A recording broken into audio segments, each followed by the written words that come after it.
2nd, 2021. Please rise and join me in a salute to the flag. I pledge allegiance The flag of the United States of America and to the republic which one stands one nation a nation under God, indivisible, indivisible, liberty and justice with for all. liberty and May we have a roll call, please? Mrs. Peproy, present. Mr. Ravitz, here. Ms. Nacito, here. Mayor Mignona. Here. This meeting is being held in accordance with the requirements of the Open Public Meetings Act. Due notice this meeting has been published by the clerk in both the Courier Post and Inquirer newspapers, as well as electronic notices required by law. Also, a copy of the annual meeting notice has been posted on the bulletin board outside the Township Clerk's office. Township Committee believes in the right of citizens to observe and comment during committee public meetings to ensure all citizens have the opportunity to participate. Township Committee has adopted certain guidelines which will be read prior to any public comment. Thank you. Our first matter this evening is the first reading of an ordinance regarding the adoption of township stormwater control. Do I have a motion on the first reading of that ordinance? Motion. And Second. I have a motion and a second. Is there any discussion? Hearing none, all those in favor, please signify by saying aye. Aye. Aye. Opposed? So carried. Our next matter is the first reading of an ordinance to exceed the municipal budget appropriation limits and to establish a cap bank pursuant to NJSA 40A:4-45.14. Do I have a motion on the first reading of that ordinance? Motion. Motion. Second. Motion and a second. Any discussion? Hearing none, all those in favor, please signify by saying aye. Aye. Aye. Opposed? So carried. Our next matter is the second reading of a bond ordinance authorizing the acquisition of vehicles and equipment for the Township of Voorhees, County of Camden, New Jersey, appropriating the sum of $686,000 therefore, authorizing the issuance of general obligation bonds or bond anticipation notes of the Township of Voorhees, County of Camden, New Jersey, in the aggregate principal amount of up to $651,700, making certain determinations and covenants and authorizing certain related actions in connection with the foregoing. This is the second reading of an ordinance. I will open it up to the public. If anyone from the public has a comment, please join in. seeing no one from the public, move to close public portion. Second. All those in favor? Aye. Aye. Aye. Opposed? The public portion is closed. Is there a motion? Motion. Motion. Second. I have a motion and a second. Is there any discussion? Hearing none, may we have a roll call vote, please? Mrs. Peproy, Yes. Mr. Ravitz, Yes. Ms. Nacito, Yes. Mayor Mignona. Yes, so carried. Our next section is the public portion for resolutions only. If anyone from the public has a comment, please join in. Seeing none, make a motion to close public portion. Second.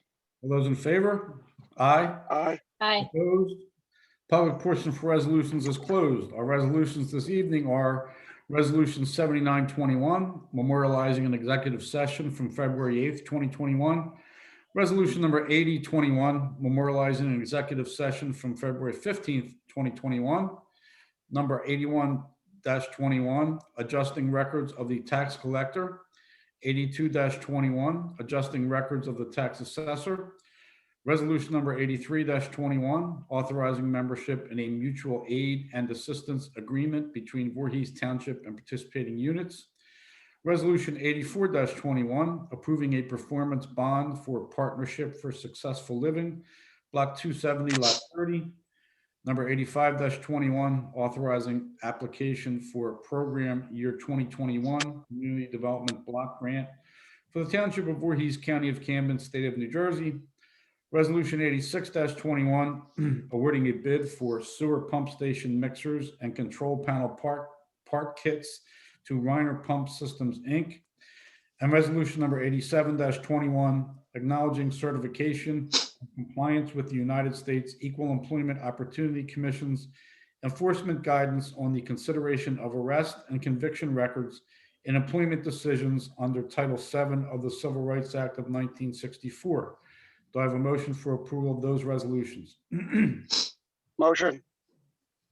Second. Motion. I have a motion and a second. Any discussion? Hearing none, all those in favor, please signify by saying aye. Aye. Aye. Aye. Opposed? So carried. Next is an executive session for this evening. Mr. Long. Thank you, Mayor. We do have a need for an executive session this evening to discuss a matter of litigation. One moment. I'll make a motion to go into executive session. Is there a second? Second. Second. All those in favor? Aye. Aye. Opposed? Our final portion is approval of the minutes for January 25th, 2021, approval of the minutes for February 8th, 2021, our court administrator's report for January 21, our treasurer's report for January 2021, our registrar's report for January 2021, and approval of our bills for February 22nd, 2021. Do I have a motion for approval of those? Motion. Motion. Second. Motion and a second. Any discussion? Hearing none, all those in favor, please signify by saying aye. Aye. Aye. Opposed? Aye. So carried. Any comments from our committee this evening? Our final portion is our public portion. If anyone from the public has a question or comment, please join in.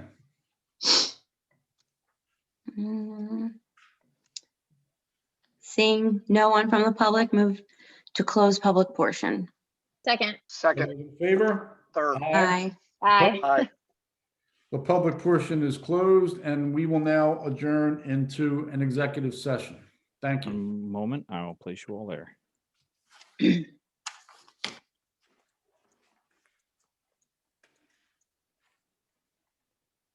I assume it's for everybody, so I'll just add everyone in. One moment.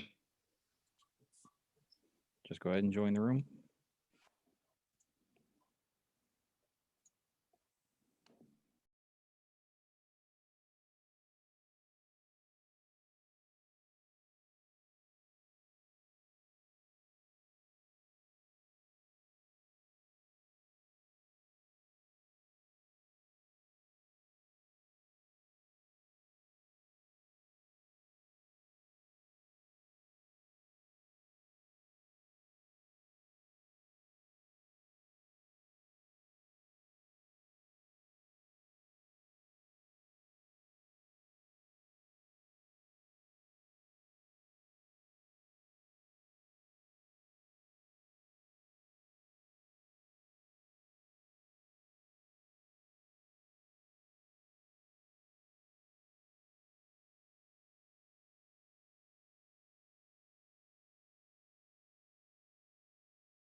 John, we're gonna treat this part like we would our work session meetings. Okay, not a problem.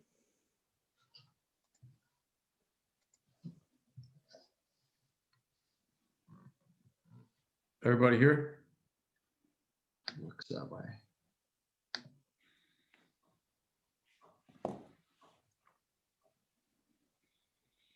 Larry, we're gonna go right into the budget? That's all I've got for for this part of the meeting, yes. So turn it over to Dean, and Dean, if you can, I'd say we're under both of the caps, but where are we right now? Yeah, I sent you guys another budget memo last Monday. We are under the budget cap. We are under the levy cap. Using roughly 69% of our surplus, we're at about a 4.8 cent tax increase. I spoke Dan DeGangi. They still haven't completed our end of year annual financial statement, but I spoke to him today. They're just about done. Our surplus number is not going to change materially. So, you know, the 5 point whatever million number I have is a good number. You know, so we're probably at the fine tuning point. I guess my biggest question for you guys is we have a number of, you know, new hires, replacement hires, both full-time and part-time. The police officers have been hired. We've got a few part-timers in construction. We've got the 3 EMTs, and we've got 2 full-time public works laborers, 1 replacement, 1 additional. So if I could get some, you know, feeling from you guys as to whether you want to keep all them in and whether it's just a case of playing with the revenues, or, you know, if you want to start taking some of those new hires out, and I go back and forth with the revenues and expenses to get to a number, you know, that you guys are comfortable with as far as the tax increase. So Dean, actually, before we talk about the new hires, because I do want some information on that, there was one addition on the change that was talked about, added 100,000 for city view applications. What is, I didn't know what that was. Mike Kane can probably explain it better. We awarded the contract to them, I'm going to say the end of 19, for like 200 and some $1,000 to revamp what we originally put in 10, 15 years ago. It was a lot of taking what we had and putting into their new versions. This is for some additional stuff for planning, zoning, and the clerk's office. Dee, correct me if I'm wrong, but it's escrow, business licensing. Is it animal licensing also? Yes, animal licensing as well. Okay. So they provide escrow services? They provide software that allows us to run our escrow program, Gotcha. similar to what Edmunds allows us to do. This is just through a different application. Gotcha. And it's something that we can't do through the other software? We're currently using Edmunds for escrow. I think Dee and Kelly have looked at the City View application and think it's better for them. It absolutely is better, yes. Okay. Planning and zoning, I don't know if it's additional applications, if it's stuff for, I think Mike mentioned something about the rental, you know, keeping track of the rental units in town. Again, you may want to get some details from Mike Kane. Okay. Thank you, guys. Sorry, I just didn't know what that one was, so we can jump back up. We'll also ask Mario to join in, because it's also, there's a lot to do with construction planning zoning also, which will allow our construction officials to go out and do real-time inspections with iPads, which should save us quite a bit of time. Mario? So I'll be honest with you, I didn't know about this. This is the first time I heard that they were potentially asking for this, but I didn't know that it was going in front of you guys tonight. This is the first I'm hearing it. We did agree to a contract from 2019. I believe this is an additional portion of the portal, the platform that allows Dee to get in with the dog license and different things. So it's a good thing. It actually allows us a little bit more flexibility and makes it a little more robust for the inspections, like you were saying, Larry, for the rental units that we didn't have this in our platform. But yeah, it's a nice thing to have. I just didn't know that they were going to put in for it this year.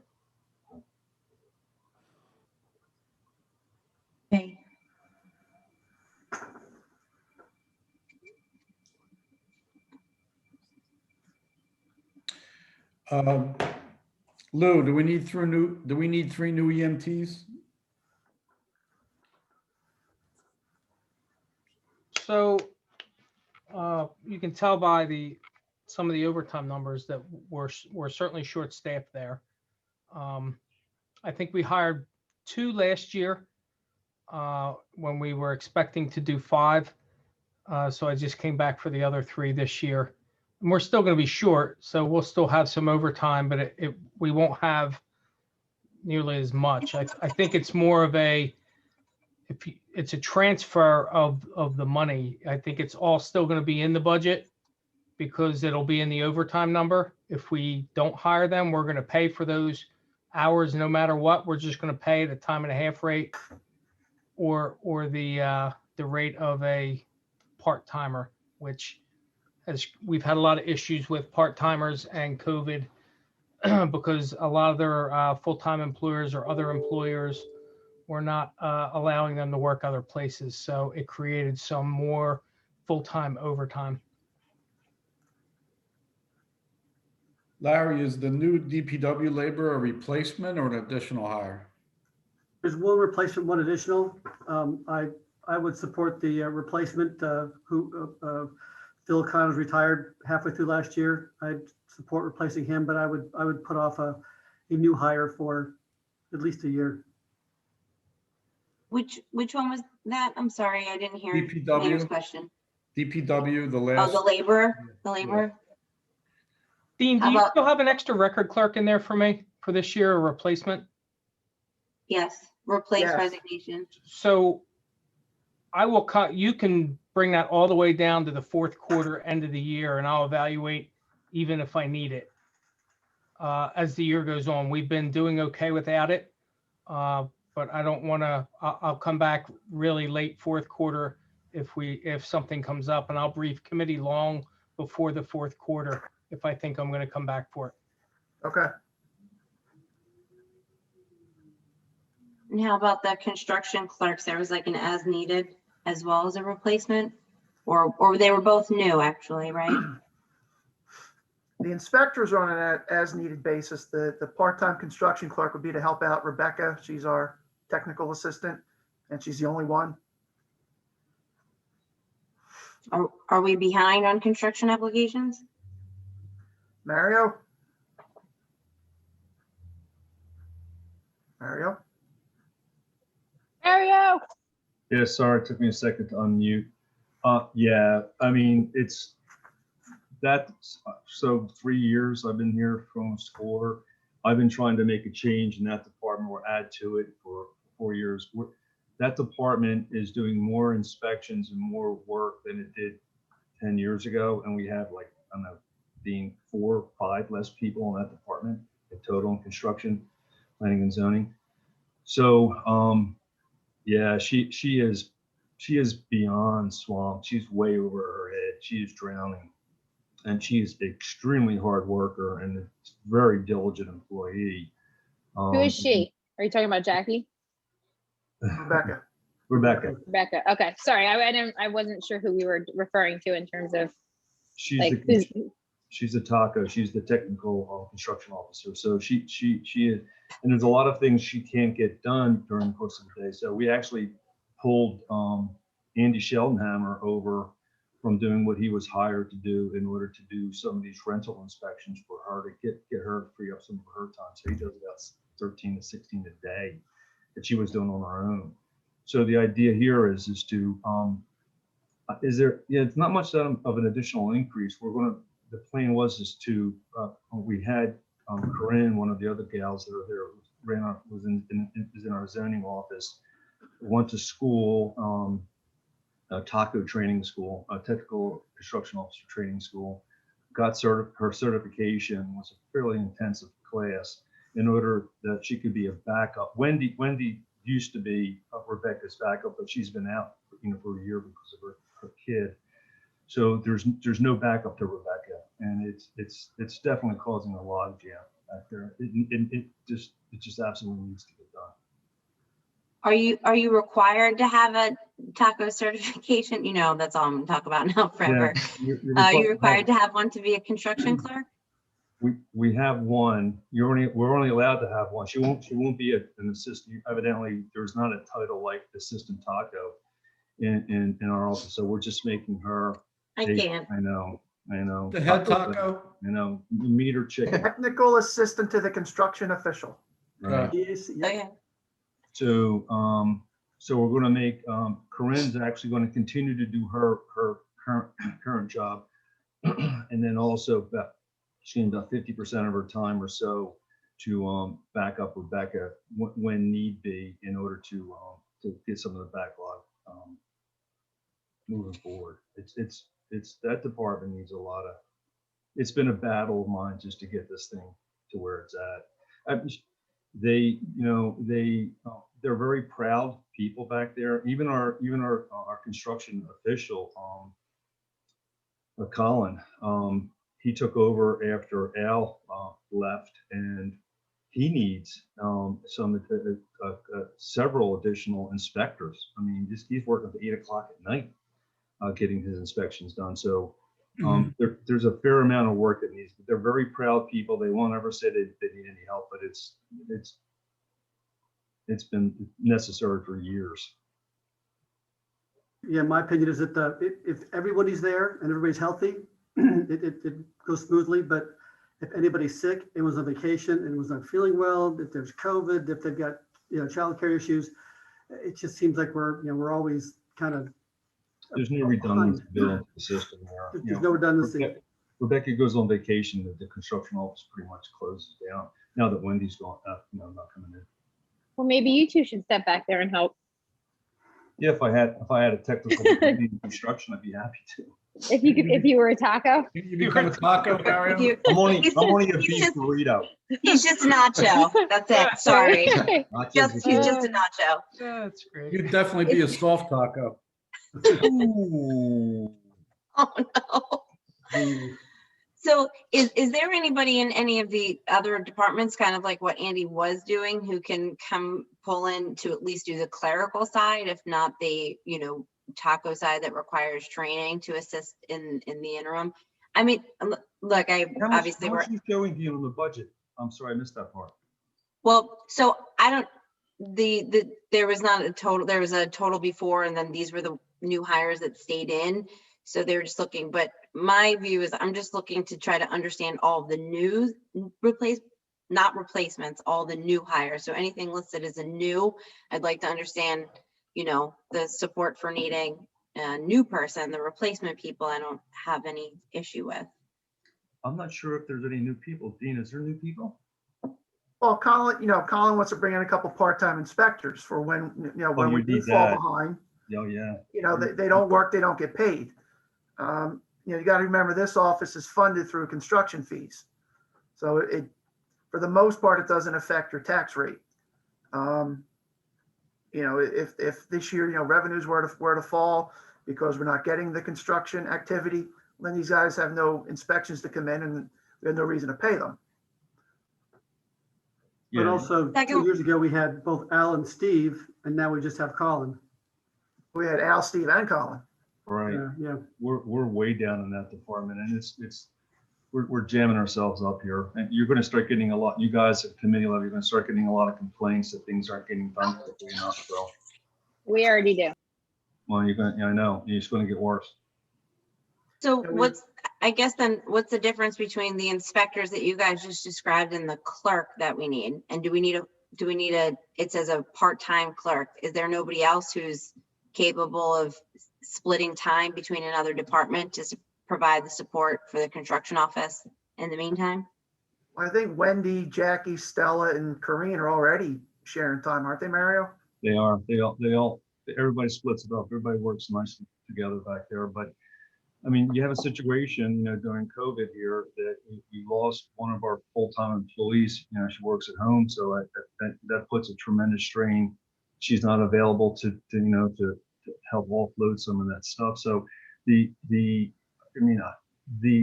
inspectors, I don't know there's a way to get around it. I mean, you have to have a certain license. You need an electrical inspector, plumbing inspector, elevator inspector, all different certifications. And unfortunately, Colin doesn't have all the certifications yet. We do have a guy, Pete, who's the backup to Colin. He's only part-time as well. So we don't really, we only have one full-time, just Colin. I don't think John's even full-time, is he? No. So And- we have and that- one full-time person inspector in all Voorhees Township. And Al Riley had about 7 or 8 different certifications. So if a site needed a plumbing and a mechanical and a fire and Yeah, electrical, he could do it all in one shot.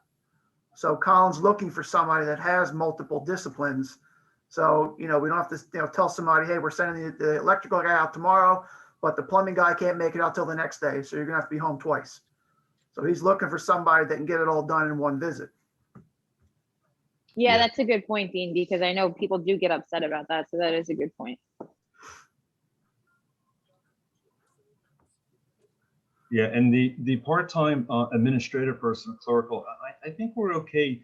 I'm not necessarily thinking that we have to pull the trigger on that yet. I think maybe Dean put it in there in the event that we may need it in the future, but I think once Wendy, and we hopefully that'll be something that we can bring, she'll be get back on a more of a regular basis pretty soon, that we may be able to not require that. We did, Dee's not nice enough to lend us Carol Pepper, who used to be our planning board secretary, when we're shorthanded, and that seems to be working out for safe. When we're getting by with safe gaps, but listen, all my years of running a business, I don't like to have band-aids on things, especially for 4 years. I mean, it's time that this thing gets cleaned up a little bit.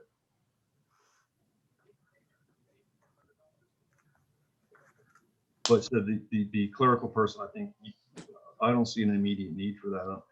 You probably, if you do need it, probably won't be to at least the second or third quarter, if at all. Well, couldn't we make that decision when we need it and not do it right now? I think Dean has to budget for it. I've got a part-time person in as of April 1st. I can make it July 1st. I can make it October 1st. But I would like to put something in there. And again, it's coming out of your construction revenues. And the way the budget works with the state, I've got to pretty much match up the revenues and expenses.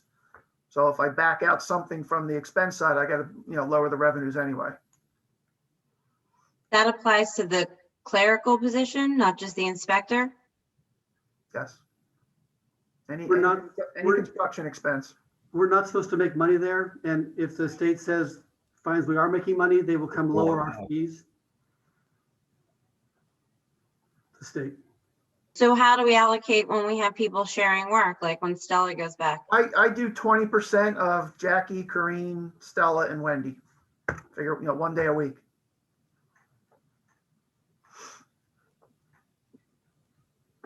Okay. So it doesn't make sense to cut that? Is that what you're saying, Dean? I don't think it matters. It's not going to affect your tax rate. But if you have a part-time person now this person is embedded here, maybe next year or this year construction revenues go down.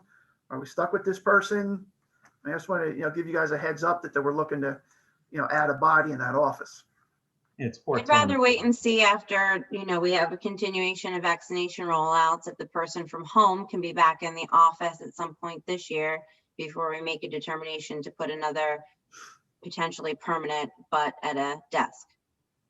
I think it's only part-time, right, Dean? Yeah. I understand the difference with the inspectors and thanks for sharing that. That certainly makes sense to me. No, the clerk is part-time too. It's part-time.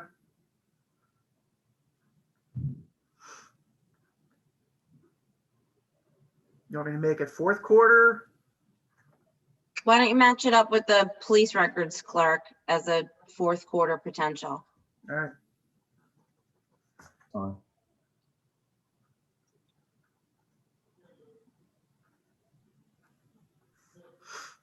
So of that list, we are pushing back the one new part-time construction clerk to the fourth quarter, and we're deleting one new full-time DPW laborer. Is that the result of this discussion, Larry? And Yeah, what, the question is still, where are we with the ambulance? yeah, and the EMTs. Yeah. What was the overtime, Dean? Last year for EMTs, Yes. 300,000. I backed in this budget, I've got it back down to 225, anticipating 3 new hires. But like Lou said, there's a trade-off. I wouldn't say it's 1 for 1, but if we back out 1 of them, 2 of them, 3 of them, then I would want to increase overtime something. So how, do we know, is there any way to analyze like what we project if we have the 3 hired, the decrease in our overtime? I mean, I know that's tough because we can't exactly see how many calls we're gonna get, but if we don't hire them, is our overtime gonna go from what it is now to like a third more? I don't believe so. I think it's tricky, but I believe it will be similar to last year's if we stay the status quo. If I can get some more part-timers in and cover some of the overtime that's being filled by career EMTs, they cost much more in their time and a half. Then I can be more successful in trying to lower that. I can certainly try and do that as the vaccines roll out. If you want to push them all the way until the fourth quarter, and I'll see how I do with hiring some part-timers and covering it. We have 12 full-time EMTs and we need 20. So there's eight full-time hours that we have to fill with either part-time or overtime with full-time people. So right now what we're doing is using like we're paying our existing overtime, which is costing us more hourly rate because we're filling in the gaps with our existing. Yes, and we don't have as many part-timers because COVID, even the ones we had, they were getting limited because their primary employers were limiting where they worked and things like that. So it became a little more difficult. Hopefully, as we move forward, we get some more part-timers in, and we because obviously the cost to cover one of those open shifts is better, and we try to get them to commit to 20 hours at least a week of part-time work, but COVID really was challenging, I can say. Okay, so Dean, when you budget for 3 EMT, what does that equate to dollar-wise, like for those hires? What is that for us? Not from like cents on the budget, but dollar-wise. I think I looked at it earlier today. I think the salaries for 9 months for the 3 of them was like 100,000. You got FICA. For the 3 of them? I'm sorry? For the 3 of them? Yes. FICA and med tax is about 7,000 or 8,000. I ballparked some health benefit numbers, not knowing single, family, whatever. That was another 15,000, 16,000. So you're looking like 125,000 for the year, or okay, April 1st forward. Got it. And so yeah, I'm sorry. No, I was just gonna say, so I would like to, I mean, for me personally not hiring an EMT is a tough, when we're hearing numbers like we have 12 and we should be at 20, that's a tough sell for me at 125,000 without not overturning every stone and seeing if there's anywhere else that we could save the 125, and then analyzing that against if we don't hire them, then our overtime is going to continue to go up. So I don't know what anyone else thinks, but I don't know. I like to see some other numbers before I commit to hiring or not hiring on those positions. Yeah, the chief saying that we have 12 and we need 20 is pretty compelling. But I don't think our overtime increased at all from the prior year either. We were at 280 the year before that and we added people, right? No, it just about doubled last year. We weren't at 280 for EMS the year before? No, in 18 and 19, it was about 140,000. And did we add any EMS last year? I think two, and I think it was halfway through the year. Right. So I don't know that adding, the full-time people has a direct correlation to the reduction, particularly when it seems like it's because we were incapable of using a part-time force because of COVID-related items, which hopefully the restrictions on their ability to have secondary employment will be gone in the next 3 months. We're not going to cover their expenses and benefits associated with the part-time folks to get them back in, and to have nearly half in costs to cover 3 out of 8 of what we need. I don't know if that makes much sense, right? Because we're talking about 125 out of 300,000 in overtime, but that 300,000 in overtime is because we're down 8 and we're only adding 3. So it seems like dollars to dollars, but if we're upping the amount of part-time people can work again, we could probably reduce that number that way. I agree. But I mean, I'm talking we- in circles to say I agree with Michelle. I'd like to see the numbers. Yeah, aren't we talking, is the 125 is 3 part-timers, no, Dean? No, Full-time. it's Full-timers, full-timers okay. for 9 months. Got it, okay, got it. Yeah, I mean, I would, I like, if Jackie and I could go over the numbers, I think that would be helpful. Keith, are we getting more, less, or around the same number of calls during the pandemic for the EMS? The last time I looked at the end of the year, it looked like we had, it was very close to the same, maybe a little bit less, I thought, believe it or not. I think weren't we down about 10%, probably because nobody was driving. There's no I car think accidents. I think we're down because of car accidents. Right. Yeah. So that's certainly not a trend that's going to stick around. I think they'll be up back, people will be back on the road.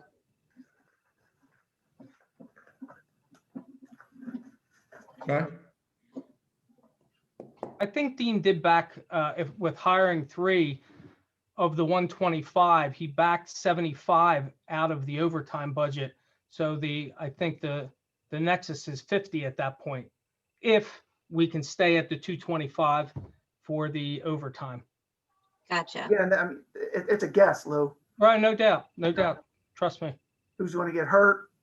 Well, trust me, if I can hire some more part-timers that Right. actually can work, Right. that's why I have no problem if we wait until the end of the year, like fourth quarter again, see how I do with hiring some part-timers and go from there.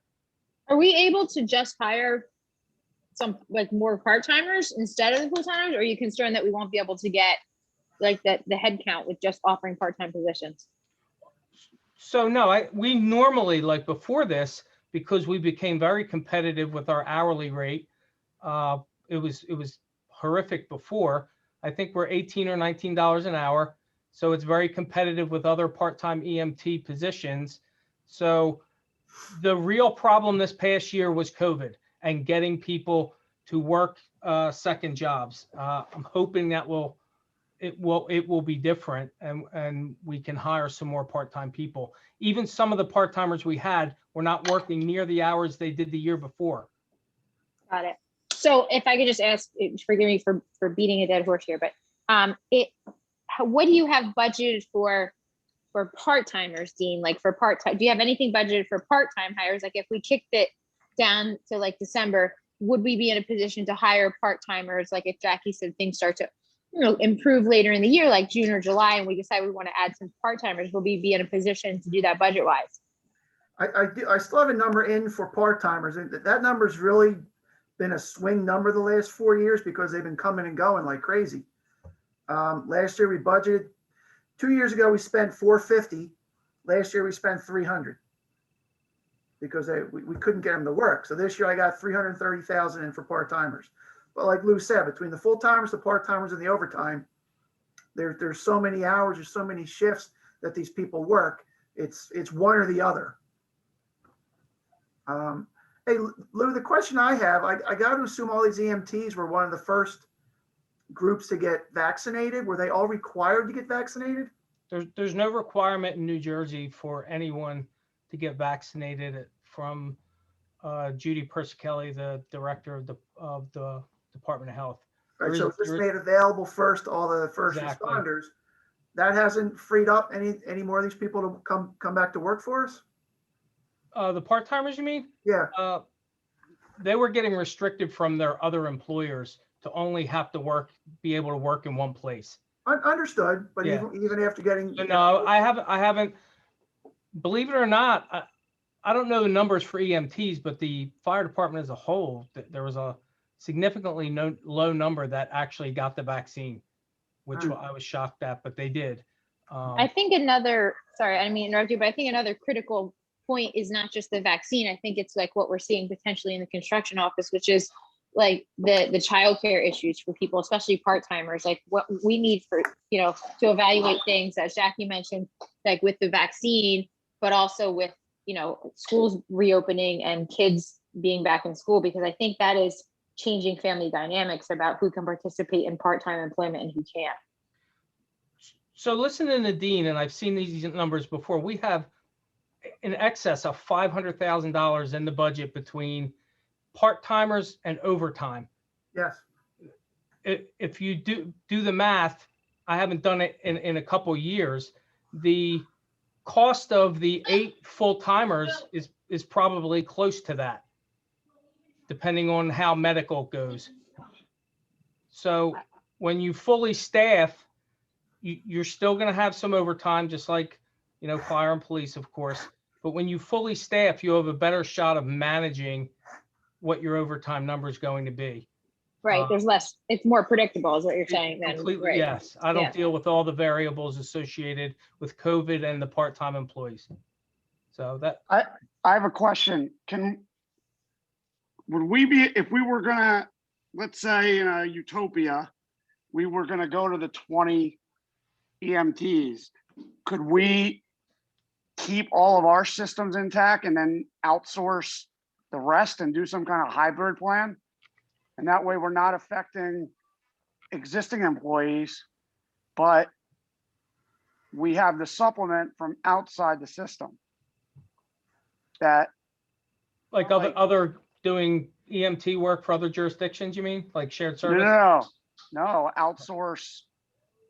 If the Delta you have is 8 people and you want to do that, why couldn't we do an RFP for that and let somebody else almost be in partnership with our existing force? So fill in our gaps with Yeah. Like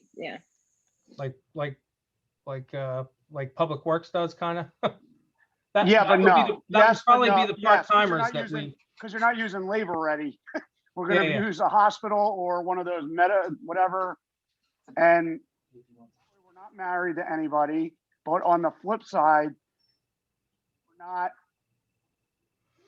you know, kind of us did promise to keep the township people intact when they took them over. So Sure.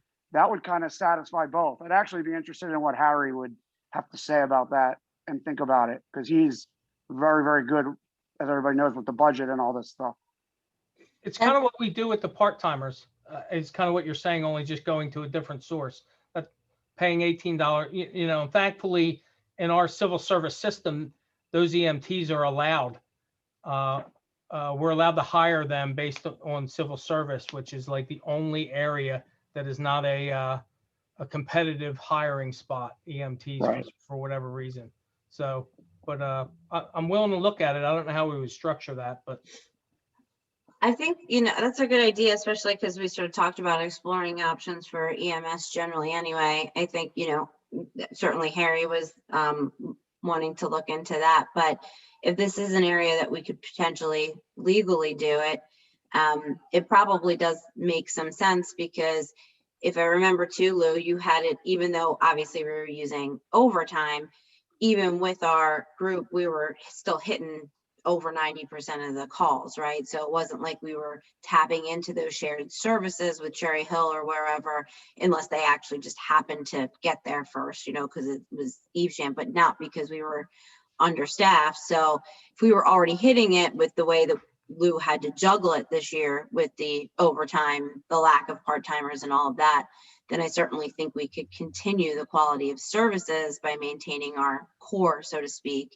and maybe adding on with some group to fill in that gap. And then that takes some administrative burden off of, you know, the scheduling of the overtime availability, who can or can't is allowed to work for us or not allowed to work for us, because that would be contracted in, right? So yeah, I think that's a great idea, Jason. Jason, are you thinking about like one of those private ambulance companies, like on-time transport, one of those, like a? No, I think he's thinking of like RFPing and like a Virtua or a Cooper, or someone else could respond and say, hey, we're interested in filling in your gaps. Sorry, I didn't mean Whichever's to more talk for you, but No, it's right. I mean, it's whichever, number one, whatever's most cost effective. Number two, whatever reflects best on the town. So first thought is, yeah, like a Cooper Virtua in Sphera, but then, or Jefferson Kennedy. But second thought is, Dean, what you're saying, as long as these people can handle it, I mean, I guess whatever could work out. I'm not, he's an expert on this. That's why I said Harry's really good at this. And I know, even in my union world, they're allowing us because of COVID to bring in, like they call them merchandising companies, brokers, that we would pay because we can't get help either. Or people just want to work one job or their employer won't let them moonlight, especially at a supermarket. And an EMT, it's the same thing. I don't blame them. You're in harm's way with COVID and then you bring it back to your primary job. Yeah. So whatever would work. So can we kind of kick the can on that one for another week or so, Dean? I'll take a look to see if anyone else has done that. It's definitely an interesting idea. I'm not off the top of my head familiar with anyone who's done it, but we can look. Yeah, but we're pioneers here, so Oh, for you know. sure. Yeah, it'll be an interesting RFP to write. Why don't Chris? Why don't you work with Mario, because these have been some of his. I know his ideas over the years, and then bring in Dean and Kathy and Larry, and you guys see what you can dig up at the township, and then just let us know. And then whatever's most cost effective and combined with the level of service, so we don't make a bad deal. A bad deal is a good deal can be a bad deal. Right. So a variable that we have to continue to think about is, and it all comes back to how we write this RFP, Right. is who gets paid who gets the revenue for the call.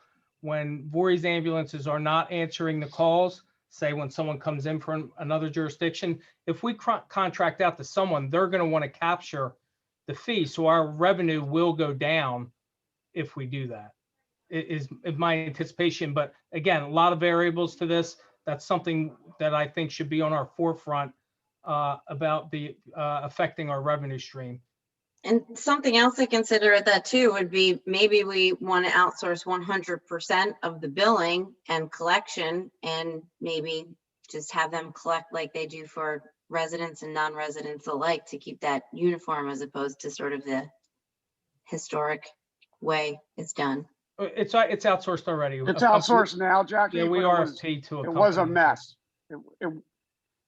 When we took it over, it was a god awful mess. And Lou and the fire and EMS people have been working on, and Dean have been working on it. It's just. We might be up this year, Dean, actually. We may. But are we not, are we not collecting? We don't push collections, right? That's Not what I in mean. residents, no.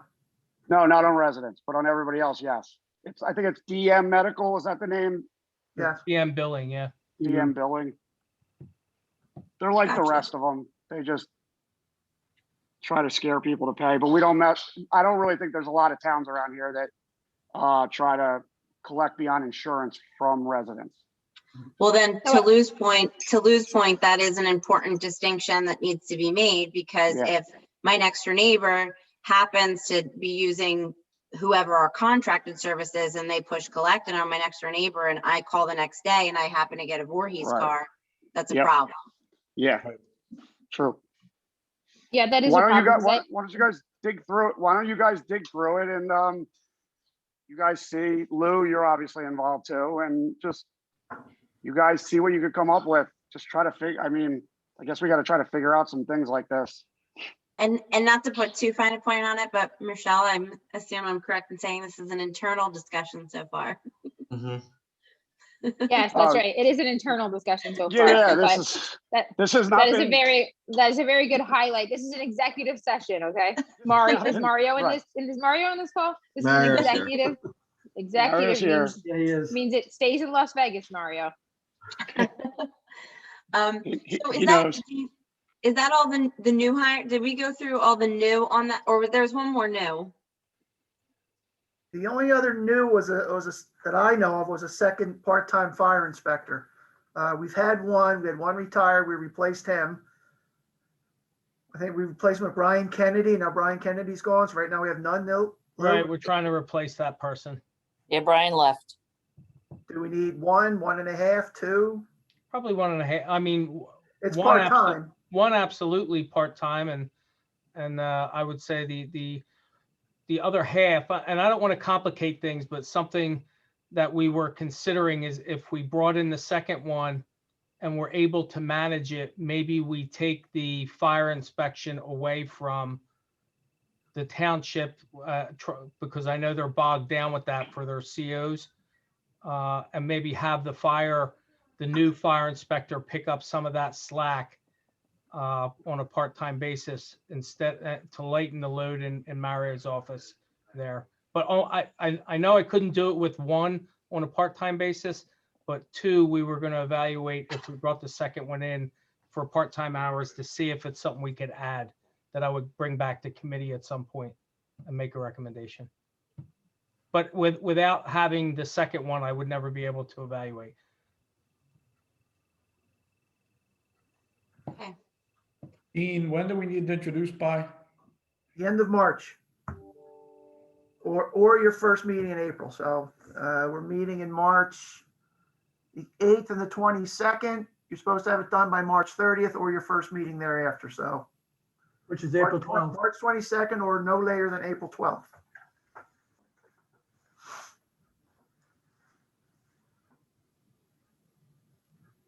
So April 12th.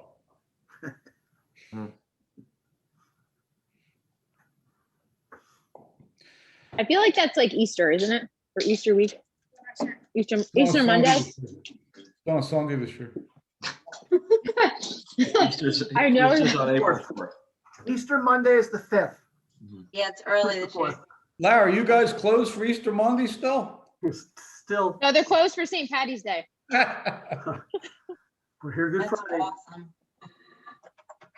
awesome. Dean, any reason we can't go round up to 70% on the surplus?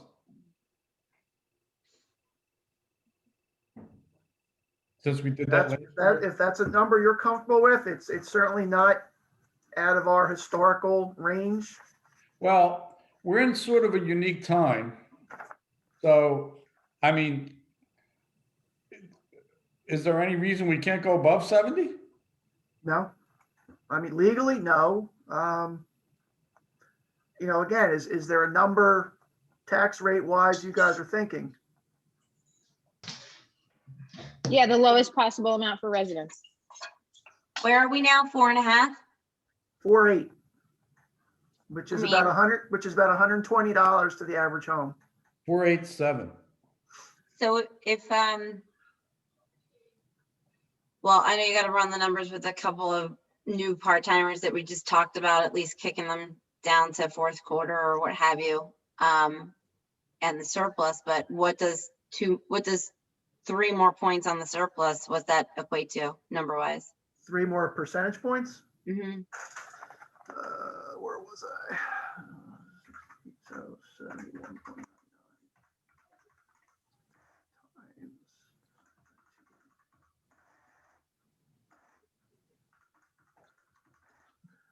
About a half a penny.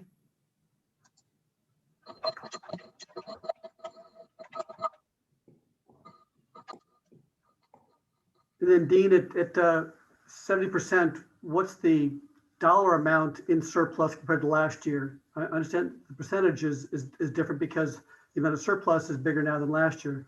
What dollar amount did we carry over in surplus last year?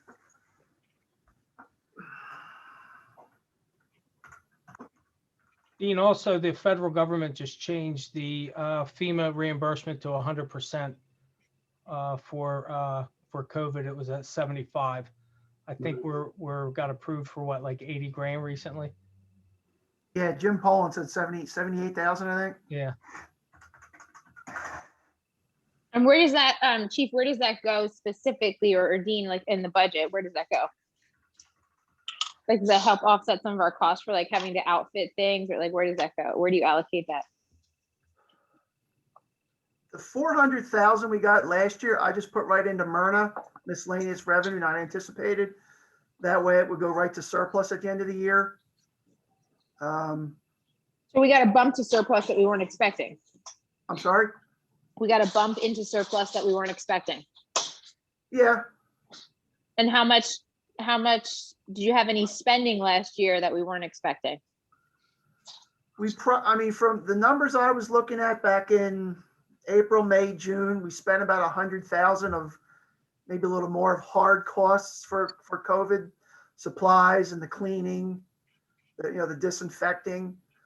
So, I think we made a request of what, over 2 million, Lou, Yes, the county? and they capped it at 400,000. Right. So, the 300,000 we got was to reimburse salaries that basically were already budgeted for. So that's why, I was comfortable putting it all back into surplus and using it for this year, really.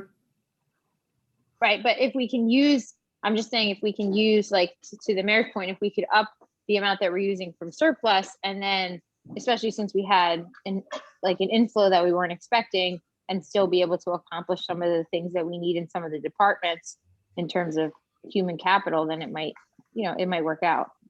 I'm anticipating an additional 640,000 of surplus than we had last year.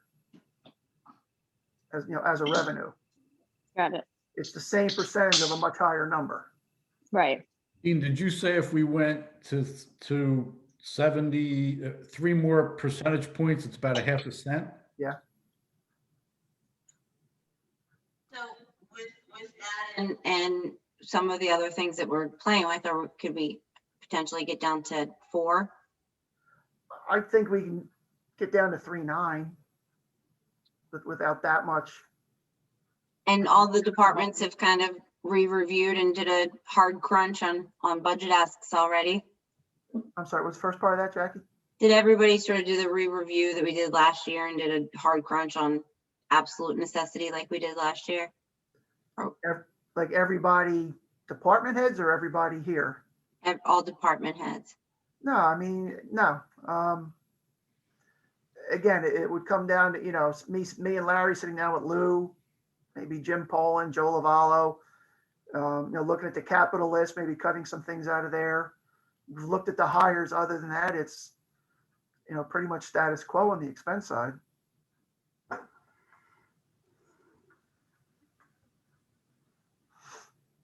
Dean, I'm sorry. So if we went to 71.99 in surplus, you said a few moments ago with other crafting of the budget, you think you could get us to where?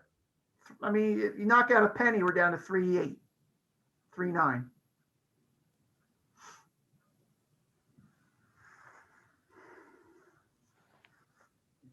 Which is under $100 to the average resident.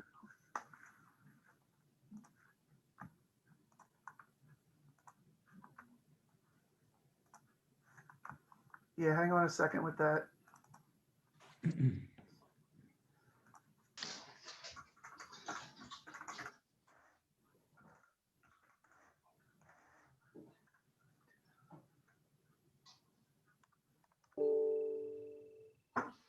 Yeah, you're like right at $100 increase. 99 sounds better. What does? 99 sounds better. The Stuart Friedman way of budgeting.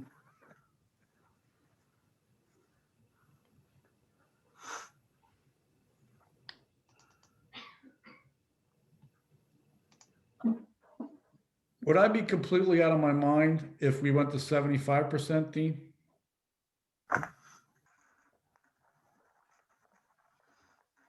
You're starting to shake. We've been at 70 the last 3 years, Mike. We haven't been in the pandemic though. 69 and change. Right, I agree. And what's the most that we've ever done? I think we've had this discussion like 1 or 2 years ago, like from a percentage standpoint. I mean, back in the day, we were over 90, 95% many times. Oh, well, then 75 is nothing. I think But I think the issue is in planning for the next pandemic that shuts us down more. The dean likes to have the surplus number be no less than 4 months of expenses, which is, we're hitting it on the nose at about 70%, right? That's part of it. I mean, I get on the it. other hand- Financial planner for a living over here. On the Also, other Yeah, hand, Harry- we need to pay our rainy day fund mortgage for 4 months, right? Yep. Harry will- on the other hand, I wouldn't mind seeing us do that because it brings the levy cap. You know, we're reducing the tax levy this year if we use more surplus. And I've been telling you guys for the last year or two, our levy cap is down to just about nothing. So we've got, you know, the fire grant coming off the books in 2 years. We need to start thinking about how we're going to pay for that as well. Also, Yeah, I agree, but I think that my issue is like last year between us and the schools. Because the other factor is we can say all we want that we're not, you know, we're doing this or we're doing that. Like there were significant increases for people last year based, I mean, even I know myself personally because of the, you know, we're in conjunction with the school. So, I mean, I'd rather go like zero-based budgeting and start over and look at every single line item than just say, what number do we want to be at? Because we could be missing things. I don't know. I just think we're at the risk of sounding like certain people, it's going to be financially crushing as, you know, for residents too. Harry also starts shaking when we start talking about over 70%. Yeah, but he's been like that since forever. But then you have the flip side, which if Howard was on the call and maybe Chris knows that you have like Gloucester Township that I believe Howard's told me before, they're close to almost 100% sometimes. And Absolutely. so, you know, I think we have to ride that fine line, and yeah, it is. I It do is think, nice. I mean, we Go went ahead. up higher than anybody was obviously really comfortable with last year, but I think that, you know, it was palatable largely because of what the world was going through, but it was not caused by the COVID pandemic, right? I mean, budgeting for 2020 was not, it was palatable because of the time that it happened, but it was not causation. And that's because of the years that there was no bump and we weren't, and therefore you have fluctuations. I'd rather know I'm never going to have, because I mean, unless you're telling me it's going to be zero for a significant period of my lifetime or my taxes are going to go down, I'd rather be able to budget annually that there's going to be a stable increase and know that I'm going to have a continuation of quality services as opposed to 2% this year and then we're back up to 7% next year, because as an individual, that's difficult for me to budget on. Yeah, I completely agree with that. But I feel like the balance there is that we can budget, you know, for residents. They don't, unfortunately, they don't distinguish between, I think you're right, Jackie, that brings up a good point about like continuity and at least from our perspective on what we can control. But remember, we can't control 53% of the tax bill because of what the schools decide to increase by. Right. Which is, I mean, which is a big reason that it felt so crazy last year. Yes, and I can guarantee you, because I've been on their budget calls, that they're not having discussions about whether, you know, I mean, they're increasing. They just are every single year. Mm-hmm. But we also, we have a lot of bills that have, you know, come and due. We spent some money on some things for quality of life in the township, things that had to get done the last few years. So this has been coming, and we did all that while trying, you know, we took over the fire department, had to do things. They didn't even have turnout gear that was within 10 years. So, you know, Lou made some good deals on some of the trucks that saved us some money and then made us some money. But we, at some point, you got to pay the piper. And I think the conversation last year was that it's coming and that it came, and then this year. So, you know, when we can, we obviously, we've had a couple years with nothing increased, and we tried to be good to the residents, but I mean, we gotta try to do the best we can and straddle those lines, I guess is all I'm saying. Yeah, I agree with that. I mean, I think and we can always, go ahead, Jackie. Oh, no, I was just gonna say, and I think that's why I am focusing on things like the new hires, right? Because that's Yeah. something that you're opening up for an extended period of time, a budget increase, right? Whereas if we Exactly. can control those things now, sort of, dip into the surplus maybe a little bit more with the understanding that, we had the money come in. So whatever level we're comfortable with to get the taxes down a little bit, but still understanding that there's going to have to be some increase in the tax rate this year. Then I think we can kind of start riding that line. And I mean, in my view, that's the way to do that, right? Is to budget as best as we can, particularly for things that are going to be long-term Yep. versus short-term. Yeah, Agreed. agreed. Yep. Definitely.